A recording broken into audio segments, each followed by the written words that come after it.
교리 교육은 왜 중요한 것인가? 교리의 중요성을 살펴보기에 앞서 교리가 무엇인지 살펴보고자 한다. 교리란 기독교 신앙에서 무엇을 믿어야 하는지에 대해 정리된 가르침으로 성경에 기반하여 믿음의 핵심 내용을 체계적으로 정리한 것이다. 이러한 교리를 문답 형식으로 정리한 것이 요리문답이다. 즉 요리문답은 기독교 신앙, 특히 개신교에서 신앙의 핵심 내용을 문답 형식으로 정리한 것이다. 그러면 요리문답에는 어떤 내용이 포함되어 있는가? 요리문답에는 십계명, 사도신경, 세례, 성찬, 주기도문 등의 내용이 포함되어 있다. 과거 이러한 교리 교육은 모든 그리스도인들, 특히 어린이, 새신자, 평신도가 받았다. 새신자는 기독교 신앙의 핵심을 빠르게 이해하고 교회에 정착하도록 돕기 위해 교리 교육을 받았고, 어린이는 가정과 교회에서 어릴 때부터 신앙의 기초를 심어주기 위해 교육을 받았다. 또한 평신도는 성경을 바르게 이해하고 이단에 빠지지 않고 성숙한 신앙 생활을 하기 위해 교육을 받았다.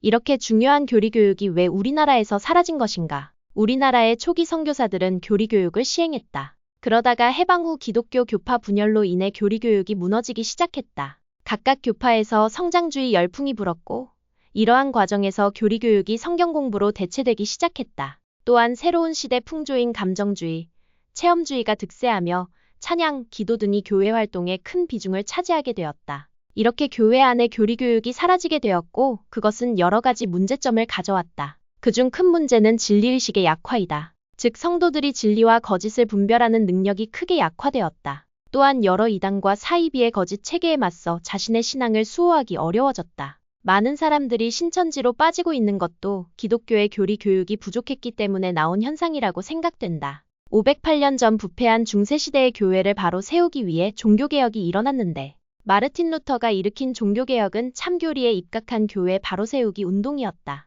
그래서 요리문답서를 통해 체계적인 교리 교육을 실시하며 교회를 바로 세우기 위해 힘썼던 것이다. 우리나라도 참교리에 입각한 교회 바로 세우기 운동이 필요한 때이다.